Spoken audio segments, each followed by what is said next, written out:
네, 안녕하십니까. 시간이 되어서 이제 리니지 2M 언리얼 사용기 강연을 시작하겠습니다. 예. 원래 이런 세션은 그 개발이 끝난 다음에 이제 포스트 모템 형식으로 이제 나오는 게 보통일 것 같은데, 개발 중간에 뭐 이런 발표를 하게 되어가지고 약간은 좀 부끄럽습니다. 예. 그리고 이번 시간에는 뭐 기술적으로 이렇게 딥하게 뭐 이야기하는 자리는 아니고요. 그래서 이제 가볍고 편한 마음으로 이제 들어주시면 됩니다.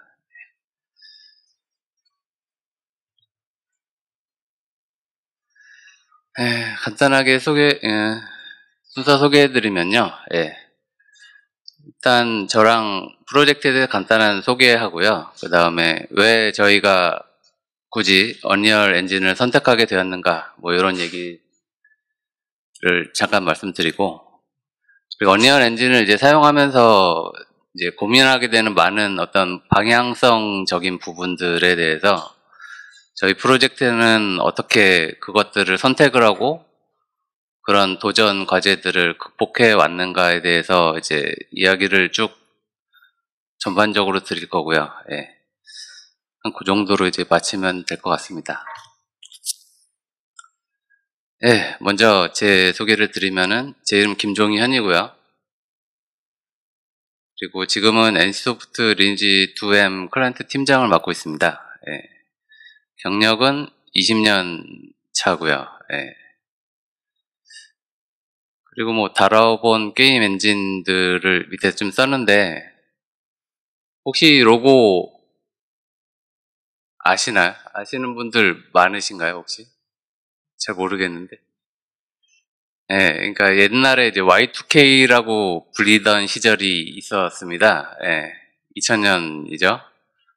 그때쯤에 아마 3D 상용 그래픽 카드로 아마 최초로 나온 회사로 알고 있는데, 3DFX라고. 근데 부두라는 카드가 처음에 나왔었어요.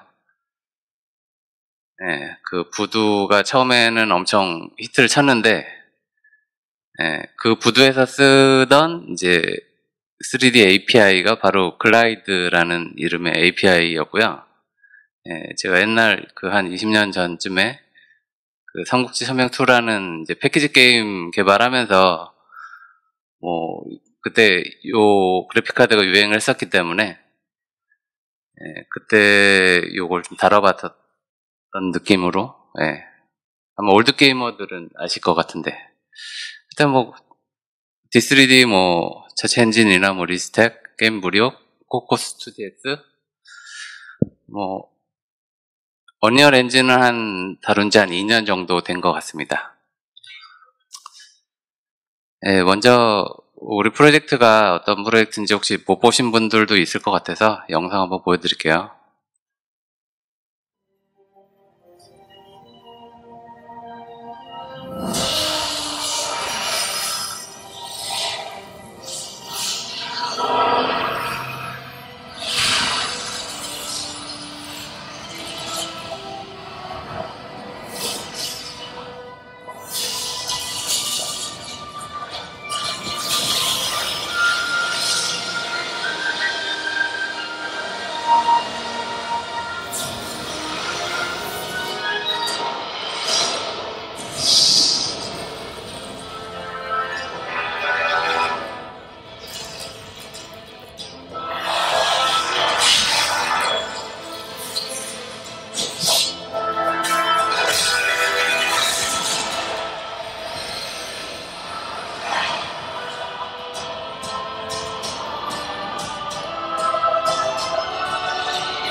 강연도 계속 되죠. 네. 저희 프로젝트 리니지2M에 대해서 간단하게 소개해 드리겠습니다. 예. 뭐 영상 보셔서 아시겠지만 리니지2 IP고요. 게임에 대해서는 뭐 따로 말씀드리긴 힘들 것 같고, 뭐 기사나 뭐 다른 부분에서 많이 알려질 수 있기 때문에, 예, 저희는 기술적인 부분 말씀을 좀 드리고 싶은데, 저희 프로젝트의 어떤 기술적인 가장 큰 아이덴티티라고 한다면은 바로 이 원 채널 심리스 오픈 월드 게임이다 라는 부분입니다. 네, 원 채널이라고 하는 부분은 뭐 잘 아시겠지만 어떤 서버 기술적인 얘기죠. 네, 채널 하나에 많은 사람이 다 모이는 형식을 이야기하는 건데, 저희 게임 시작할 때쯤부터 이제 그 윗분들로부터 이제 지령이 내려왔어요. 뭐냐면은 그 MMORPG를 만들어야 되는데, 예, 1000대 1000으로 쟁을 할 수 있는 게임을 만들어라. 그러기 위해서는 1000명 대 1000명이 모이기 위해서는 당연히 이제 채널이 분산되어 있으면 안 되잖아요. 그래서 원 채널이어서야 한다. 이런 도전이 있었고요. 그리고 이제 심리스 오픈월드. 리니지2가 이제 한 10km, 10km 정도 되는 실측으로 되는 정도의 영역을 커버를 하는데, 모바일에서도 뭐 10km, 10km 정도를 돌려야 된다. 그것도 심리스하게, 예, 어떤 이런 요구사항들로 사실 시작된 프로젝트입니다. 예. 그리고 뭐 그냥 간단하게 팀원들을 제가 이렇게 보니까, 예, 평균 나이가 37.7세, 굉장히 중년 팀이죠. 예. 나이가 좀 많습니다. 예. 언리얼 엔진을 왜 택하게 되었는지, 이제 첫 번째로는 사실 이제 리니지2라는 어떤 부분이 있습니다. 예. 왜냐면 리니지2가 언리얼 엔진 2를 썼었거든요. 예. 사실 뭐 리니지2가 언리얼 썼다고 해서 뭐 그 다음 후속작도 뭐 언리얼 써라라는 건 뭐 특별한 뭐 이유가 될 수는 없겠지만, 왠지 이렇게 맥락상으로 이렇게 정통성 있어 보이잖아요.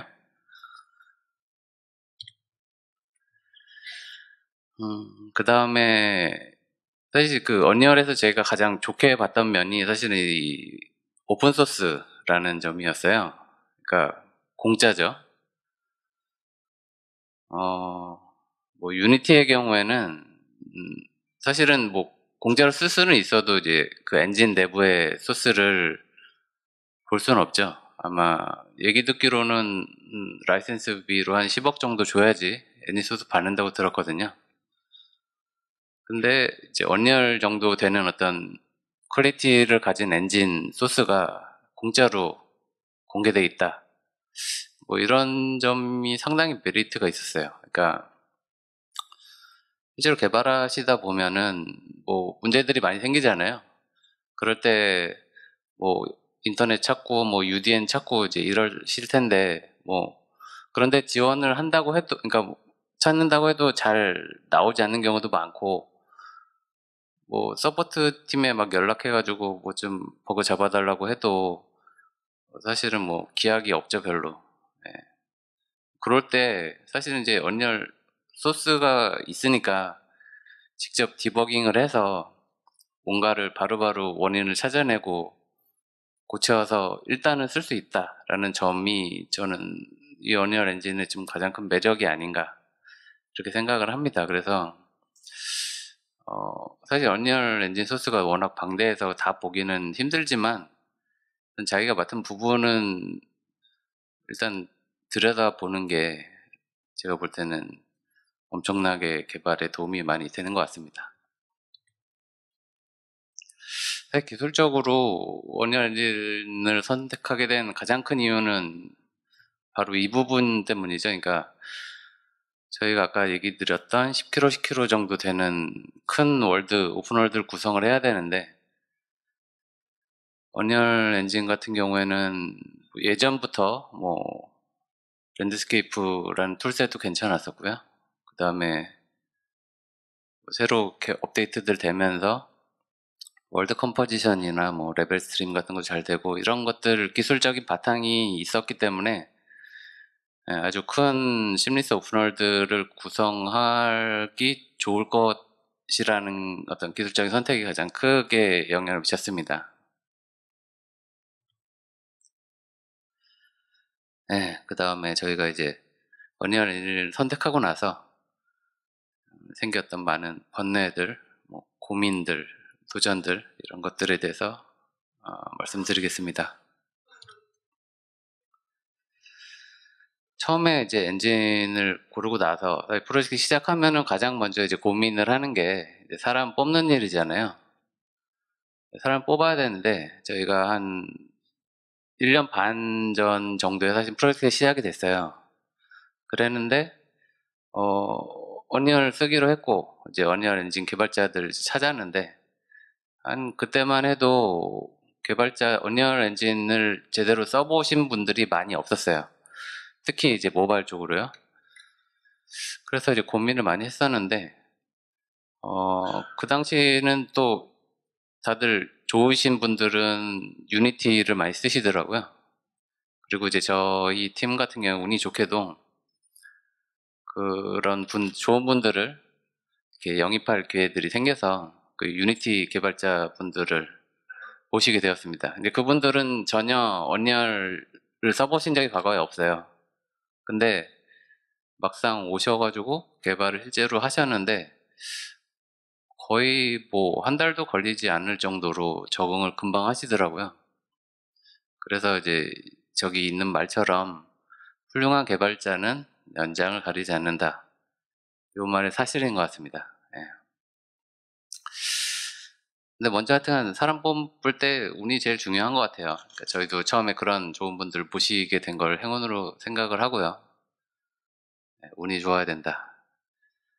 그리고 이제부터 보시게 될 저 배경 화면 스크린샷들 같은 경우에는 제가 직접 찍은 거예요.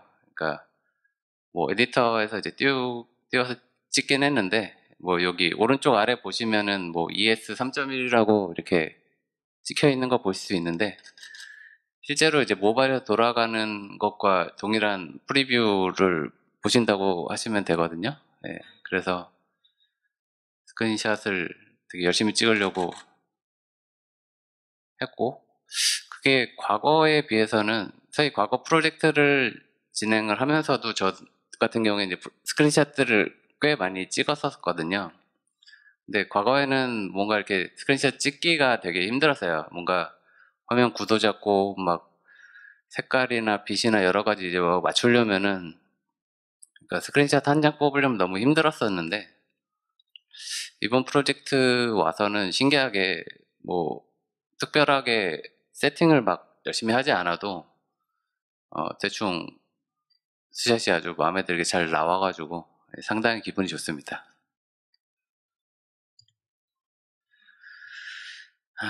처음에 이제 그 다음에 이제 고민되는 게 엔진을 수정을 할 것인가 사실 이런 부분이 있거든요.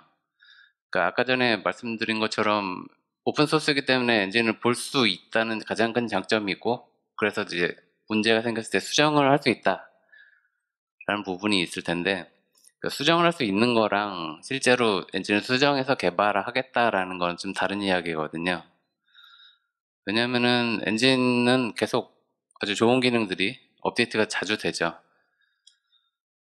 그런데 이제 엔진을 수정하기 시작하면은 그 엔진 업데이트에 발맞춰서 처리를 해줘야 되는 것들이 되게 많기 때문에 고민을 이제 하시는 포인트가 있을 겁니다. 예. 그래서 이제 저희 프로젝트 같은 경우에 일단 원칙은 수정은 한다. 하지만 최소한으로 하겠다라는 어떤 정책을 가지고 있습니다. 뭐 최소한으로 수정한다고 해도 아마 소스를 바로 보시다 보면은 아주 이제 이 소스를 고치고 싶어하는 욕망이 이제 불끈불끈할 때가 아주 많이 있죠.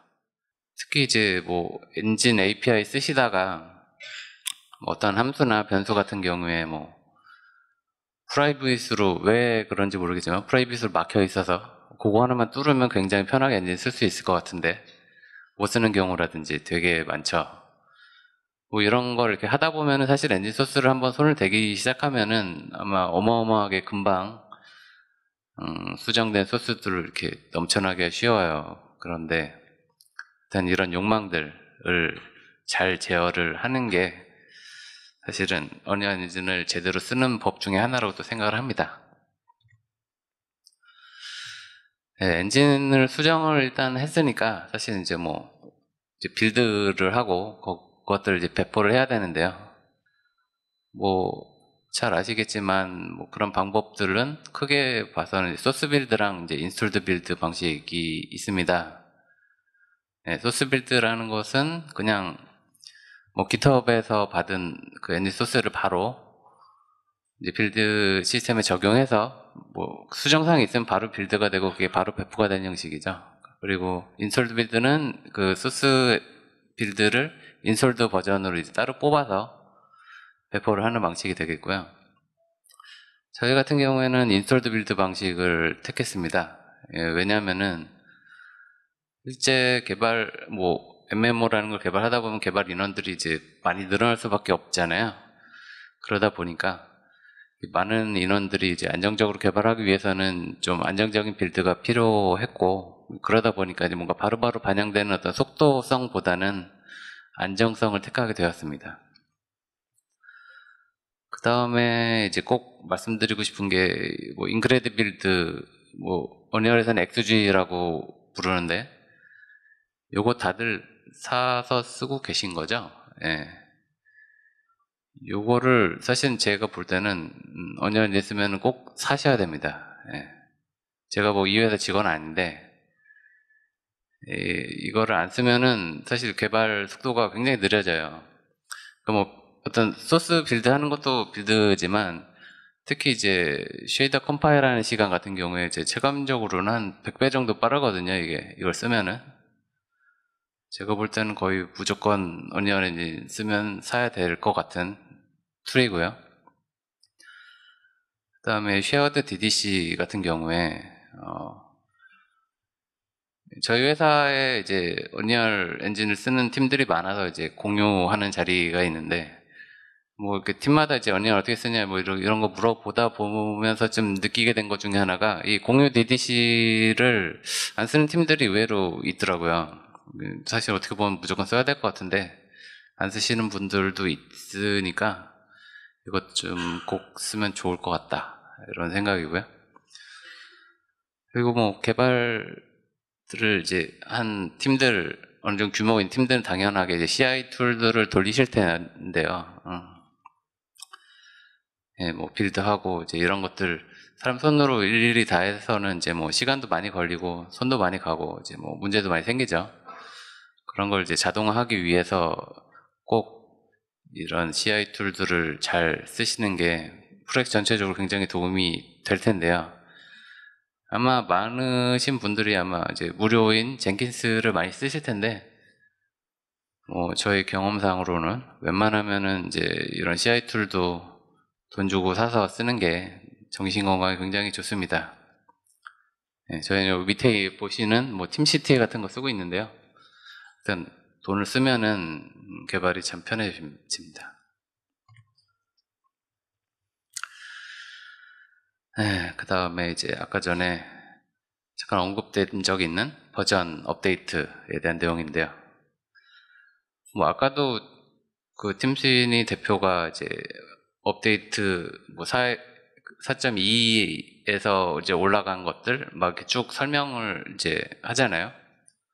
그리고 아마 에픽 계정, 이메일 계정 이렇게 등록하신 분들은 아시겠지만 뭐 메이저 버전 업데이트 되면은 이제 새벽에 뭐 메일이 그 띠링띠링 오잖아요. 그 왠지 모르겠는데 꼭 새벽에 오더라고요. 한 2시쯤에. 그 띠링띠링 오는 걸 이렇게 보면은 막 되게 좋은 것들이 많아 보이죠. 그래서 이거 빨리 업데이트를 하고 싶다. 이제 막 이렇게 충동이 많이 오는데 저희가 이제 경험상을 해봤을 때 충동이 오더라도 참으셔야 됩니다. 메이저 버전 올라갔다고 바로 올리면은 버그가 엄청 많아요. 특히 뭐 크래시 같은 거가 주로 많죠. 그래서 아마 메이저 버전 올라가면은 아마 한 1주에서 2주 사이로 반드시 핫픽스가 버전이 바로 올라갑니다. 예. 제가 이게 봤는데 증명이 돼 있어요. 그래서 저희 팀 같은 경우에는 이제 정책이 뭐 메이저 버전이 올라갔다고 하면은 바로 안 올라가고 일단 테스트를 해보면서 기능이 제대로 되는지 한번 이제 보는 거 정도는 진행을 하고요.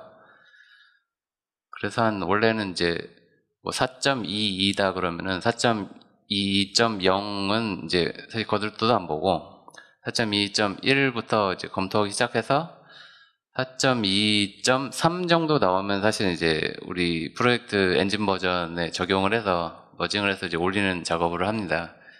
0.3을 원래 이제 하는 게 정책이었는데 이번 4.21 버전 보니까 0.2까지밖에 안 나오고 바로 4.2로 올리더라고요. 이렇게 업데이트를 열심히 하는지 모르겠어요.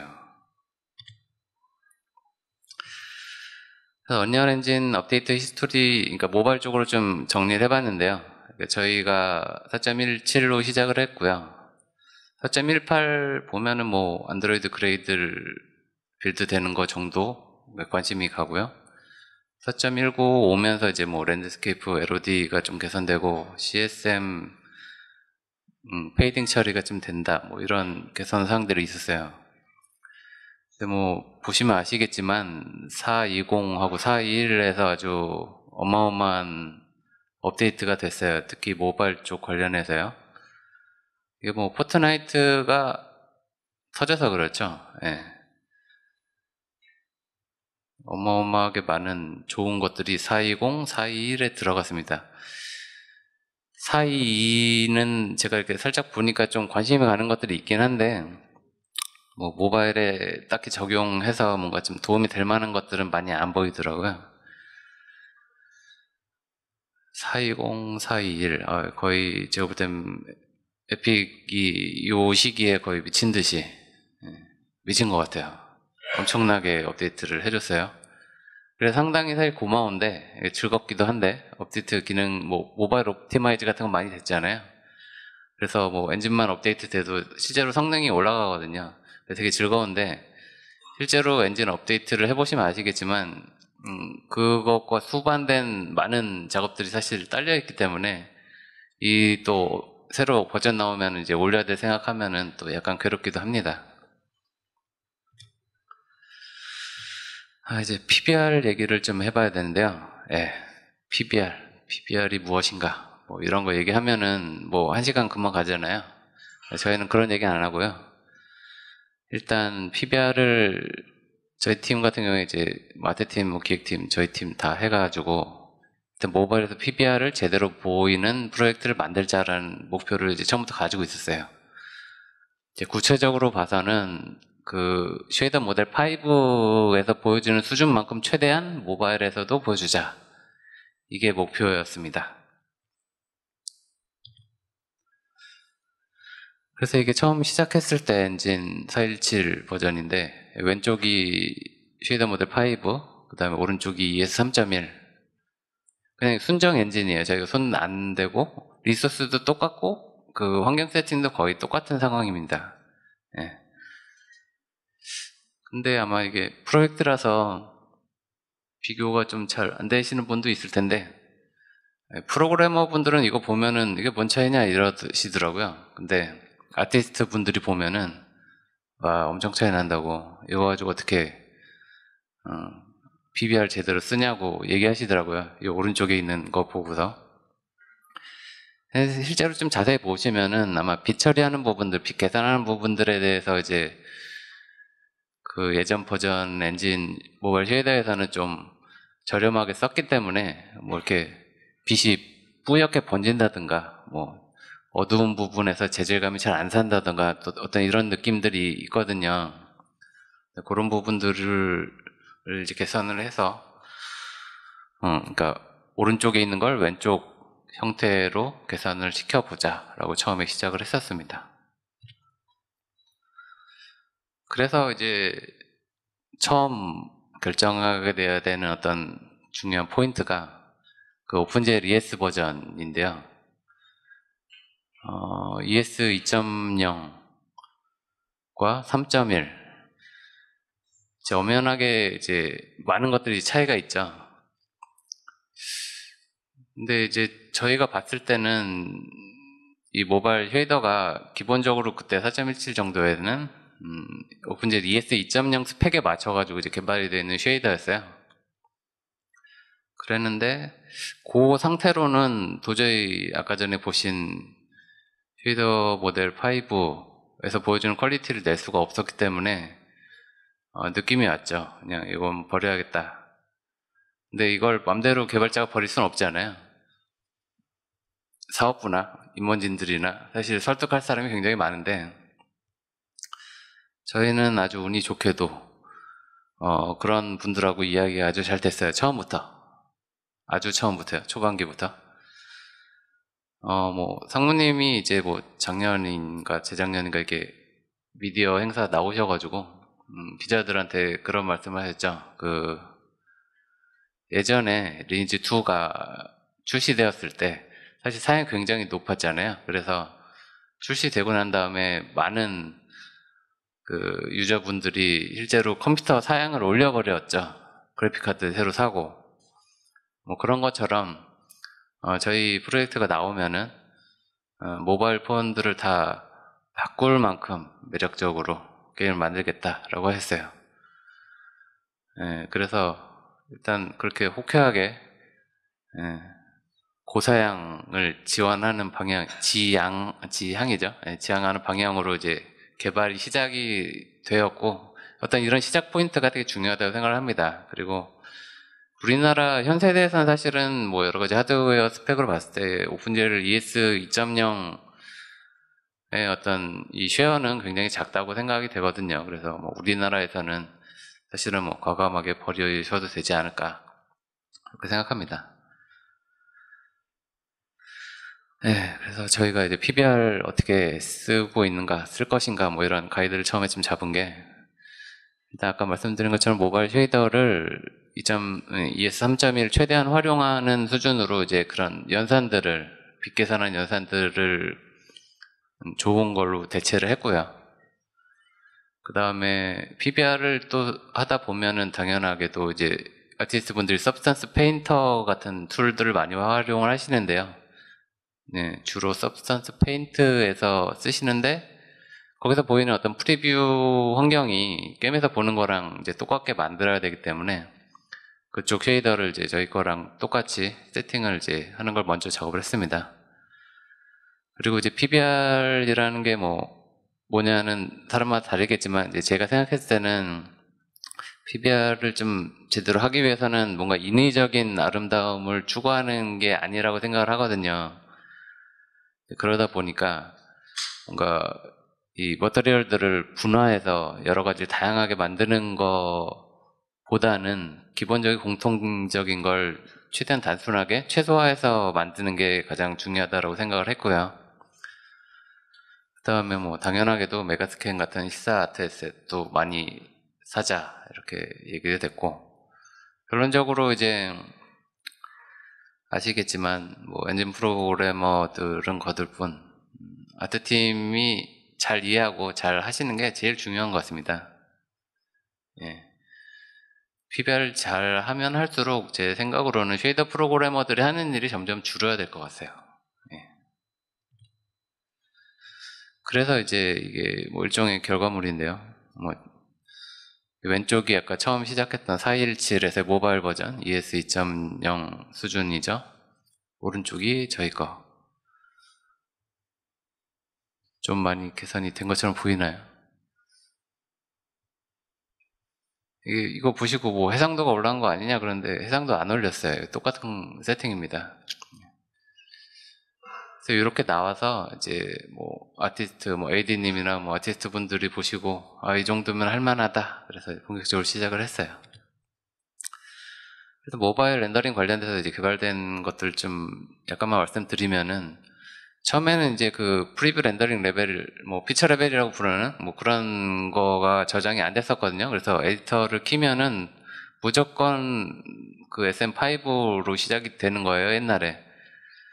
요즘에는 업데이트가 돼서 이제 요것들이 저장이 잘 됩니다. 버튼도 따로 있고. 근데 옛날에는 그런 것들이 안 돼 있어서 이제 뭐 할 때마다 사람들이 헷갈려 하더라고요. 뭐 여기선 잘 되는데 저기선 안 돼요. 막 이런 것들을 찾아보면은 이 프리뷰 세팅 잘 안 돼 있어가지고 생긴 문제여서 뭐 이런 거 저장하는 거부터 해서 랜드스케이프 레이어가 예전에 417만 해도 이제 3개밖에 못 썼었거든요. 그걸로는 도저히 좀 작업하기 힘들어서 뭐 이런 거 추가하는 작업, 그 다음에 스킨이나 뭐 헤어 같은 쉐이딩 모델도 추가를 했고요. 이게 그 모바일에서는 안 되잖아요. 뭐 SSS나 뭐 포나 뭐 이런 거 당연히 안 되니까 뭔가 유사하게 하기 위한 쉐이딩 모델입니다.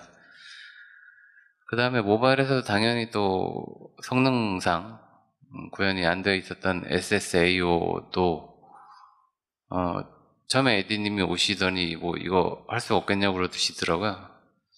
근데 뭐 할 수는 있겠지만 굉장히 비싸서 아마 나중에 쓰기 힘들 수도 있어요 라고 그랬는데 그래도 한번 보고 싶어요 라고 하셔가지고 저희 팀에 굉장히 이런 거 잘 하시는 분이 금방 만들어 주셨어요.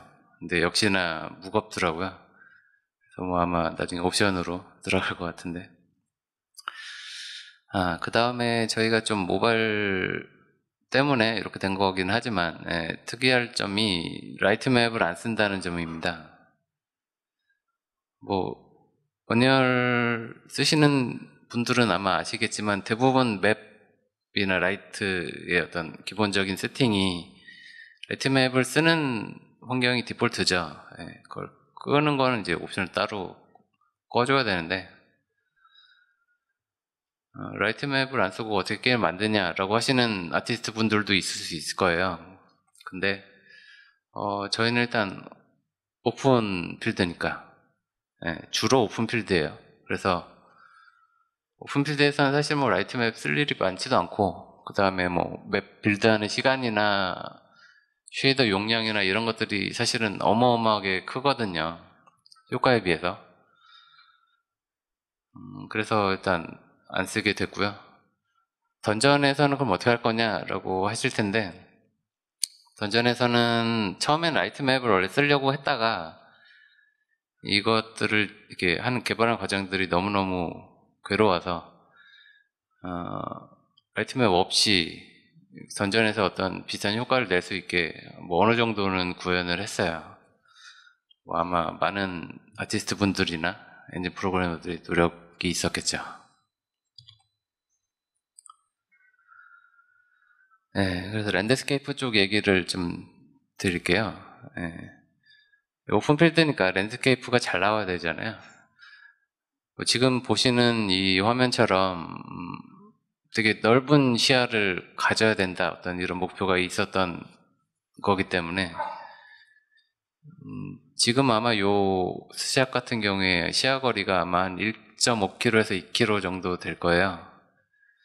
이게 뭐 모바일에서 처음에 저희도 이게 돌아갈까 싶었는데 어떻게 하다 보니까 돌아는 갑니다. 그래서 랜드스케이프를 위해서 이제 저희가 봤을 때 처음에 시작할 때만 해도 주위 다른 프로젝트 봤을 때 랜드스케이프를 별로 안 쓰시더라고요. 저희가 랜드스케이프 쓴다고 그러니까 막 되게 놀라는 눈치였어요. 근데 최근에 물어보면은 다들 쓰시더라고요. 랜드스케이프도 이제 언리얼에서 어느 정도 많이 좋아진 것 같아요. 뭐 전에 얘기했듯이 레이어가 작은 뭐 3개까지밖에 못 썼던 부분도 4개로 늘었고 뭐 머터리얼 같은 경우에 이제 잘 세팅을 하시면은 굉장히 퀄리티 높은 지형을 만들 수가 있을 겁니다. 그리고 아까 전에 이제 그 빅 심리스 월드라는 얘기 할 때 말씀드린 부분인데 이 큰 월드를 가지고 있는데 이제 리니지 시리즈나 뭐 사실 다른 게임도 그렇겠지만 그 텔레포트 같은 걸 해야 되잖아요. 굉장히 이 시야 넓은 어떤 이런 에셋들을 가지고 있다가 전혀 에셋들이 없는 그런데 갑자기 뿅 날아가서 이제 로딩을 해야 돼요. 근데 그럴 때 또 저희 프로젝트에 들어왔던 주문 중에 하나가 로딩을 없애라 뭐 이런 목표가 있었어요. 뭐 말이 되느냐 뭐 이렇게 생각을 하시겠지만 로딩 속도를 일단 최대한 끌어올리자라는 거죠. 그리고 유저 플레이 흐름을 끊기지 않게 해라 뭐 이렇게 저는 받아들였고요. 그래서 로딩 쪽을 이제 잘 처리를 하기 위해서 이제 고민을 하다 보니까 결국에는 이런 배경에 들어가는 뭐 랜드스케이프나 뭐 스태틱 메시들이나 여러 가지 것들을 최소한으로 이제 자르는 게 무엇보다 중요하더라고요. 그래야지 어떤 로딩 단위가 최소화되니까요. 근데 굉장히 넓은 월드이기 때문에 또 잘게 나누면은 또 이 작업하는데 많은 불편함이 있겠죠. 그래서 이런 부분들을 자동화를 하지 않으면은 뭐 처리할 수가 없을 정도로 많아지게 되더라고요. 그래서 일단 이런 넓은 오픈필드를 구성하기 위해서 가장 중요한 게 제가 볼 때는 좀 잘게 나눠서 자동화하는 부분, 이런 지원이 많이 필요합니다. 그리고 뭐 월드 컴포지션 얘기 잠깐 드리면은 뭐 소스 보시면 아시겠지만 월드 컴포지션이 하는 일이 그렇게 많지는 않거든요. 그런데 이제 저희가 하고자 하는 것처럼 뭐 좀 빠른 로딩이라든가 뭐 좀 로딩 방식의 변경이라든가 뭐 이런 것들을 좀 처리하기 위해서는 월드 컴포지션 쪽을 약간 수정을 해야 되고요. 이렇게 좀만 수정하시면은 뭐 꽤 쓸만하게 되는 것 같습니다. 그리고 참고로 좀 말씀드리고 싶은 게 이제 퍼시스턴트 레벨이라고 있잖아요. 월드에 보면은 그거를 이제 다른 새로운 퍼시스턴트 레벨로 이제 스위칭하는 비용은 굉장히 비싸거든요. 그래서 저희 게임 같은 경우에 퍼시스턴트 레벨을 하나를 두고 나머지 것들은 다 거기에 이제 붙였다 뗐다 하는 형식으로 구현을 하게 해서 뭐 그런 어떤 비용들을 좀 줄여서 모바일에서 어느 정도 잘 돌아가게 만들었습니다. 배경 쪽 이런 말씀드린 부분들을 실제로 개발을 해보기 전에는 알 수가 없잖아요. 그리고 아무도 안 믿더라고요. 그래서 뭐 이 영상을 만든 건 아니고 실제로 이제 요 배경을 제작을 했고요. 그래서 제작된 배경 가지고 이제 영상을 이렇게 구성을 해서 사람들한테 보여주니까 이제 어느 정도 신뢰를 하시더라고요.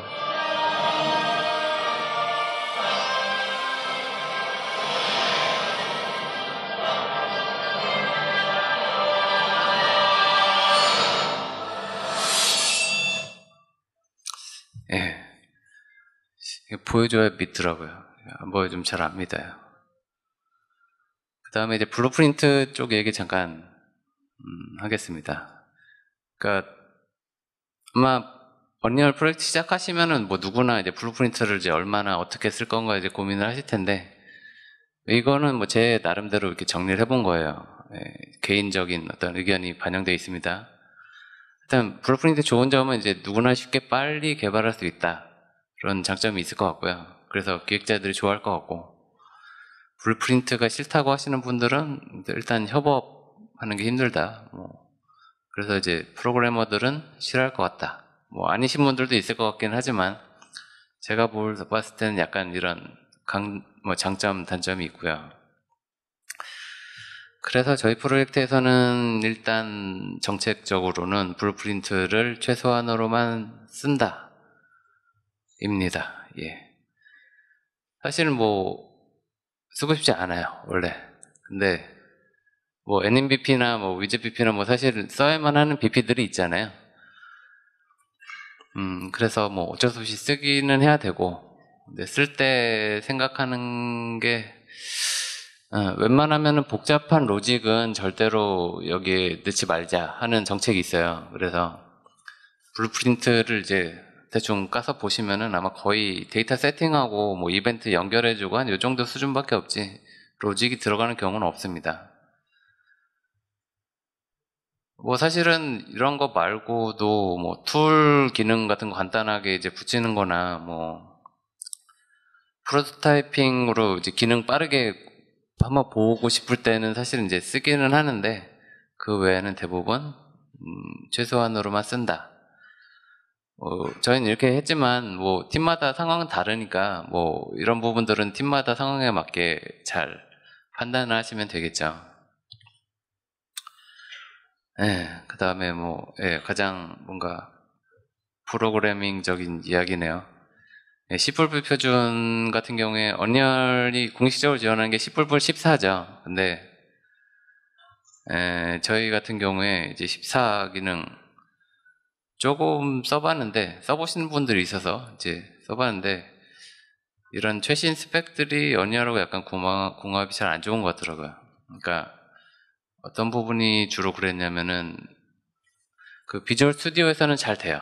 근데 이제 GCC랑 클랭 이쪽에서 컴파일 하면은 똑같은 코드인데 어디선 되고 어디선 안 되고 이런 부분들이 상당히 많이 발생을 하더라고요. 특히 템플릿하고 뭔가 관련된 부분들 보시면은 근데 그렇게 보면 사실 문법적인 문제거든요. 이게 그래서 너무 소모적인 거죠. 그러니까 뭐 그냥 쓰면 될 것 같은데 왜 안 되는지 이렇게 고민해야 되고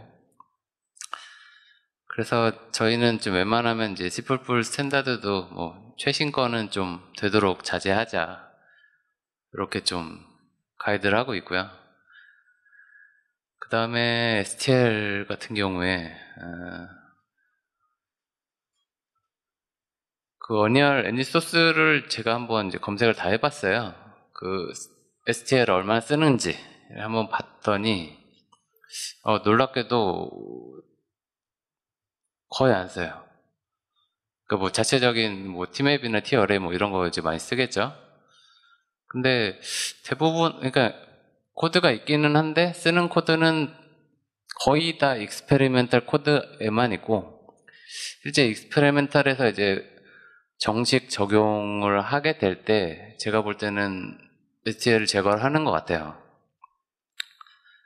뭐 언리얼 코딩 스탠다드 같은 데서 사실 STL 쓰지 말라 이런 얘기는 안 하기는 하는데 제가 볼 때는 웬만하면 STL도 안 쓰고 그냥 이 언리얼 제공하는 템플릿들 쓰는 거를 이제 권장을 하는 게 아닐까 이렇게 저는 생각을 합니다.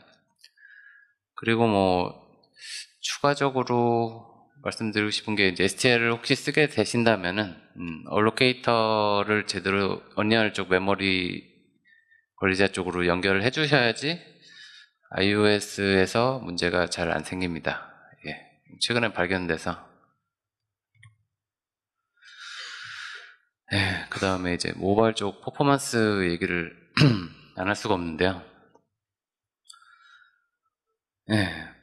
아까 전에 업데이트 히스토리 설명드리면서 말씀드리긴 했지만 포트나이트가 성공을 해서 업데이트에 반영이 됐고 그런 성능 향상이 사실 어마어마합니다.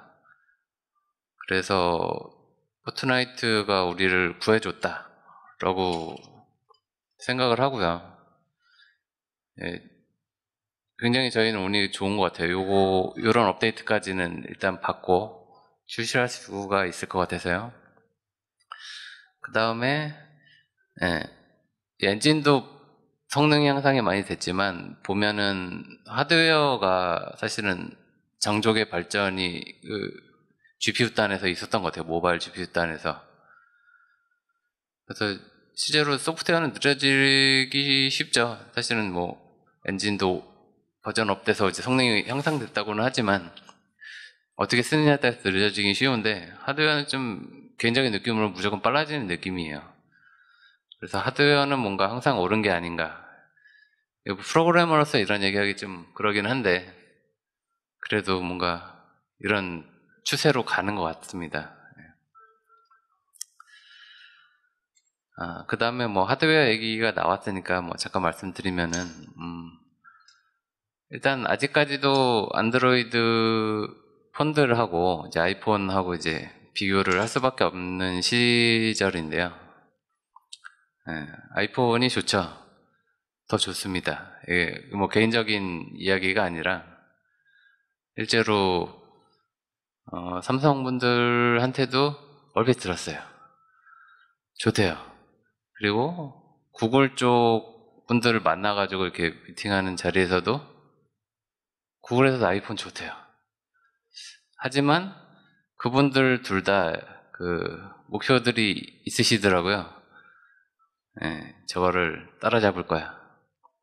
그래서 이제 뭐 하드웨어 쪽도 그렇고 저 OS 단에서도 그렇고 개선들을 많이 하려고, 특히 게임 쪽을 위해서 개선을 많이 하려고 좀 노력들을 굉장히 많이 하고 계시더라고요. 그래서 이제 뭐 이런 OS나 하드웨어나 뭐 이런 부분들도 안드로이드도 이제 계속 좋아지고 있으니까 앞으로도 더 좀 빨리 좋아지지 않을까 이렇게 기대를 해봅니다. 이제 뭐 거의 어느 정도 마칠 시간이 다가왔네요. 일단 뭐 원열 사용기니까 뭐 약간 총평을 해드리자면은 한 4.21 같아요. 4.21 버전 나오고 나서는 정말로 이제 모바일에서 쓸만한 게임 엔진이다라고 이제 말씀드릴 수 있을 것 같습니다.